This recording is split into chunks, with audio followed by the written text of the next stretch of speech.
Thank you for joining us. You're listening to Game On, and wasn't that a treat? Mary-Claude Barbonnet on the show, on Game On. Now, if you're wondering why Mary-Claude was at the Calgary Expo, she was a part of the Heroes of the North booth, a project out of Canada. And we got a chance to speak to one of the creators of the show while we were at the Calgary Expo. So here's Anderson Bradshaw in our interview with him at the Calgary Expo. Joining me today on Game On is Anderson Bradshaw, one of the co-creators of Heroes of the North. Anderson, amazing concept we have here. Take us through what Heroes of the North is about. Basically, Heroes of the North is a Canadian version of the Avengers in a nutshell. The Canadian Captain America story, the World War II concept trying to foil the German super soldier project, as well as the Canadians having their own super soldier project, and using like a Devil's Brigade unit, which is that red patch spear tip with the USA Canada.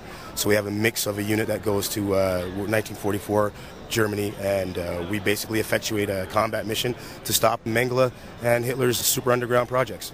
With Game On and Game and Train, the whole purpose is gaming and fitness combined. You yourselves are a fitness expert. Well, I was in the military for about 15 years, infantry, reconnaissance, machine gunner, and I'm also a martial arts fight and stunt coordinator and weapons coordinator and a few other things like that. Little jack of all trades. So with this series, Heroes of the North, take me through where the idea came from. You have an interesting story. Basically, one summer afternoon, Christian Viel and myself, the other co-creator slash producer, executive producer, editor, and a whole bunch of other things, were sitting down and we were like going through the concepts and films that we've already done, Recon 2020, Recon 2022, Recon 2023, at Play on Space.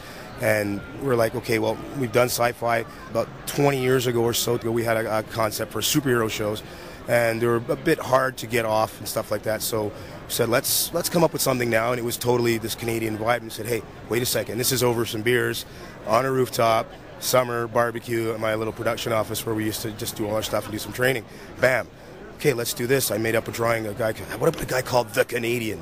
So I was thinking about the beer, that crappy beer Canadian. It's just, yeah, but whatever, it's still Canadian. So he said, yeah, let's draw a guy with, the leaf on his shoulder, black and red suit, and that look, just that kind of the tick kind of look, you know what I mean? And then it spawned from there, Then Fleur de Lis, and then, well, what else can we do? We had the 8-Ball character. We were trying to create that as a singular show a few years back. So Christian came up with a brilliant idea to take that, mix it in with this new Heroes of the North thing, and we'll kind of culminate this reluctant hero, a few other reluctant heroes, much like how they put together the Avengers, you know what I mean? And that's kind of how it started going. I just started designing and drawing all the characters. Until then, we farmed it out for other artists to do, more professional. I mean, I'm an artist, but I'm not like a full-on Marvel type or DC or manga. I have a bit of all three styles. So I draw fairly well. That's how this thing happened, We kind of just went over stuff and, approved, and bam, we came up with all these characters, And you're dressed as 8-Ball right now. I guess, take me through what it's like to go into an event like this and show your characters off in this way.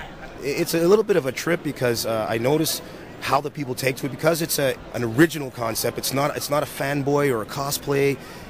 These are like totally original characters. So you watch the reaction of the people, and they're like almost stunned. Like, what is that? Who are you? You get the snake eyes, you get the this and that, until you turn around, and then it's like, oh my God. Then you tell them what it is, and they're all like, whoa, we've never seen anything like this. So it's really refreshing to see the ideas that we've had in our head for years pop off and then come to life. And then obviously get to play one of the guys, and so on and so on and so on. So dealing with the public, it's awesome. The response is fantastic. The people are supportive, and it's getting bigger and bigger with the support of the people. Without them, we can't do the show. So what's next for you? Well, I think next what's going to happen is season 2 we're going to start putting preps for season 2. Before all that, we have a few more cons to go to: Ottawa, Free Comic Book Day in Quebec, and stuff like that, and then the big Montreal Comic Con, which will come up in September, and October, Halifax. So we'll keep conning for a while, and in between that, shooting and getting season 2 ready. Anderson, thank you for joining me today.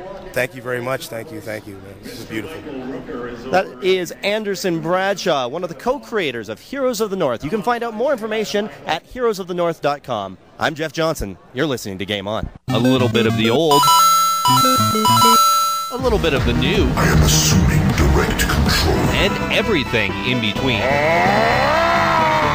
You're listening to Game On GameOnTrain.com.